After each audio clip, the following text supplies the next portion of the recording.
ಹೇಳ್ತಿದ್ದೀರಲ್ಲ, ಹಾಗಾದ್ರೆ ಲಿಂಗ ಅಂದ್ರೆ ಏನು? ಈಗಾಗಲೇ ಅದ್ರ ಉತ್ತರ ಬಂದಿದೆ. ಲಿಂಗ ಅಂದ್ರೆ ದೇವರು. ದೇವರು ಹೇಗಿದ್ದಾನೆ?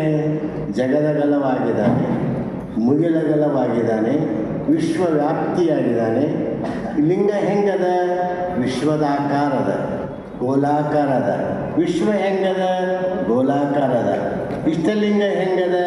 ಗೋಲಾಕಾರದ. ವಿಶ್ವ ತುಂಬ ತುಳುಕುವಂಥ ವಿಶ್ವಾತ್ಮನನ್ನು ಕುರುವಾದ ಇಷ್ಟಲಿಂಗನೇ ಅದು ದೇವರು.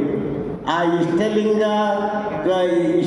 ಇಷ್ಟಲಿಂಗಕ್ಕೆ ನಾವು ಪೂಜೆ ಮಾಡಿದ್ರೆ ಇಡೀ ವಿಶ್ವಾತ್ಮನಿಗೆ ಪೂಜೆ ಮಾಡಿದಂಗೆ ಆಯಿತು.